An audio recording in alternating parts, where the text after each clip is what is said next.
expectation ko na bibili sa akin, yung mga kaibigan ko, kamag-anak ko. Pero anong reality? People I expect to support me are not the ones supporting me. Yung batingin sa'yo ng tao pag wala kang pera. Mahirap maging mahirap. Videos that will make you wealthy and debt-free.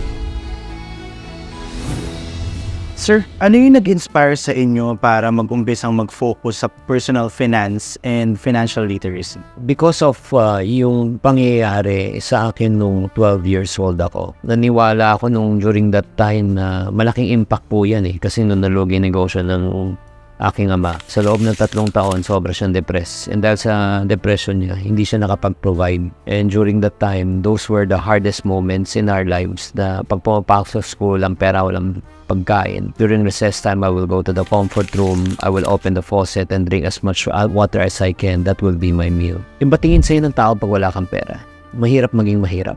Hindi ko rin makalimutan, there was a moment na mapuputulan na kami ng kuryente at nakiusap kami na wag mo nang putulan ng kuryente, pero binaligtad pa rin yung kontador. So nakakaya kasi lahat sila may kuryente, kami lang wala. At alam naman nila na naputulan kami. Parang I told myself that I want to become a millionaire before I reach the age of 35. So at a young age of 12, I told myself I have to start something. So I went into sales. And yung pinakaunang venture ko, I sold toilet paper. Doon ko rin naman na-realize nung nagbenta na ako, yung reality. Iba yung expectation sa reality. Expectation ko na bibili sa akin, yung mga kaibigan ko, kamag-anak ko.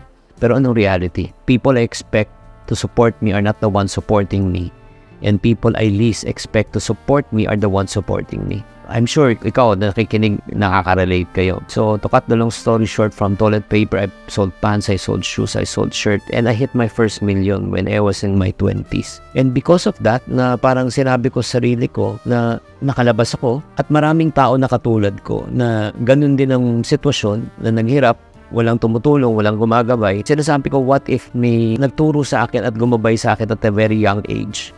I would have made my first million earlier. I focus right now and I'm really inspired to help people na umasenso sa buhay. Paano niyo po ginagawa yung budgeting at saka i-manage yung buwan-buwan niyo pong gasto? Ang first na ginagawa ko, which I learned from my mentors, is to learn how to write things down. Kailangan talaga ilista lahat ng perang pumapasok at ilista ang perang lumalabas. Kasi pag hindi natin nilista, ang parating tanong natin at the end of the month or the end of the year, saan napunta ang kinita mo? There's no way to track I approach budgeting in terms of a written format. That's number 1. Number 2, I treat budgeting differently when I learned the true essence of budgeting. Ang budgeting pala, hindi pagtitipid. Baliktad. Ang pagbabudget pala ay paggagastos. Kasi when you say budgeting, it's not pag-iipon hindi yung magtipid ka. Tipid is savings di ba? Yung parang kailangan mo nang mag-cut ng cost. Yung budgeting pala, it's not cutting of costs. Ang budgeting is the opposite, is allocation so that you can spend. So ever since I've learned that, nag-change yung perspective ko na talagang excited ako mag-budget kasi ibig sabihin maglalaan ako ng pondo. And then number 3, paano ko minamanage ang aking finances? Very simple lang. I do not spend the money that I do not have. That's number 1. Hindi ako mangutang. Number 2,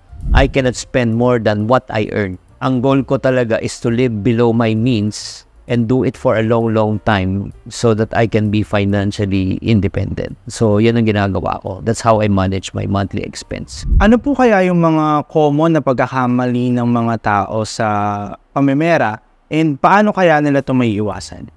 Well, yun, marami tayong pwedeng pag-usapan yung kung sa pagkakamali, no? Siguro, ang isa talaga is kulang sa disiplina. That's number 1. Ang nagiging tendency, mas malaki pa yung ginagastos kesa sa kinikita. Pero ito yung weird part Nung maliit ang sweldo na pagkakasya, minsan may sobra pa. Nung lumaki na kita, nagkulang na nagkautang pa. So, yun ang na-realize ko talaga. It's never minsan the lack of money. It's the lack of financial discipline. And second, yung isa rin napansin ko, yung pagkakamali na just as your income increases, nag-i-increase din yung standard of living and spending. People always complain about inflation, which we cannot control. Pagtaas ng bilhin, palitan ng dolyar at saka piso, nasa 58 na as of recording time. Pero we don't complain about lifestyle inflation. Ang inflation sa government, sa economy, hindi natin control. Pero lifestyle inflation, yung paggastos mo, control mo. Di ba yun po hindi natin pinapansin na parating ang sagot natin, sigaw ng bayan, kulang ang income, itaas ang sahod. In reality, dapat ang sigaw ng bayan, hindi itaas ang sahod. Dapat bawasan muna natin ang unnecessary gastos bago natin itaas ang sahod. Kahit tumaas ang sahod natin, ang income natin, pero pag hindi nag-adjust ang ating lifestyle, ubos pa rin yan. The more we make, the more we spend. So I think these are the top 2 mistakes that people often make.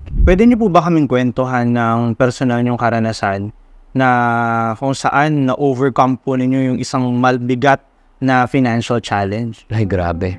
Ang pinaka-unforgettable siguro noong 2005, nung nanganak ang aking misis sa aming bunsong anak. Makalipas ng 3 araw, sobrang sakit ang kanyang ulo. Napilitan po ako na ibalik siya sa ospital during that time at magpakonsulta. Nung tinanong sa kanya ng doktor, from level 1 to 10, 1 is the lowest, 10 is the highest yung pain level. Sabi niya number 9.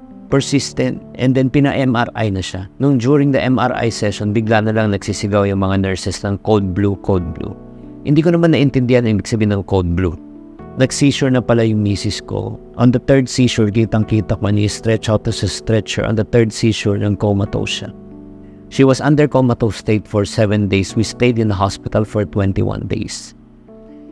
And upon waking up on the 8th day, yung pain level never went down. Hindi ko makalimutan yung mga doctors talaga. We had 8 doctors. Nagpapanik, hindi alam kung ano talaga yung sakit niya. There was a doctor by the name of Dr. Puana who finally diagnosed sa St. Luke's that she had a very rare disease called PRES, P-R-E-S, Posterior Reversible Encephalopathy Syndrome. Yung manas niyang katawan nung nagbuntis, yung tubig, water, pumunta sa utak na mag-utak. I thought that my wife was going to die on day 19. So, during that time, it was the hardest prayer that I prayed. Na, yun nga, yung when I prayed the Lord's Prayer, yung Our Father who art in heaven, hallowed be thy name, then thy kingdom come, thy will be done. Nung sinabi ko yun, na nag-pray ako, that became real to me. Sinabi niya talaga, would you really surrender? Na sinabi mo, thy kingdom come and thy will be done, na isusuko mo na talaga ang sitwasyon ng ano. That was the hardest prayer that I prayed. I was struggling, sinabi ko, no, Lord. Sabi ko, pagagalingin mo pa rin siya. When I surrendered everything, that's where the miracle happened. Miracle was on day 20, from pain level 9 went down to 3, day 21 bedridden state, she sat up. So we were discharged after the 21st day. Pero yun nga, ang pinaka-biggest na nung dumating ng billing statement ng hospital, my wallet was rushed to the ICU. So, million. So, ang biggest financial lesson ko that I've learned during that time, I had no health insurance, so I have to pay for everything. I went into debt. I have to borrow mga 2+ million during that time. And it took me 3 years to pay it off. Kaya nga, if you're out there and watching this, learn how to protect your money. Kasi kahit na mag-create ka ng pera, mag-handle ka, mag-invest ka, but if you fail to protect, one critical illness or sickness can wipe out your entire savings.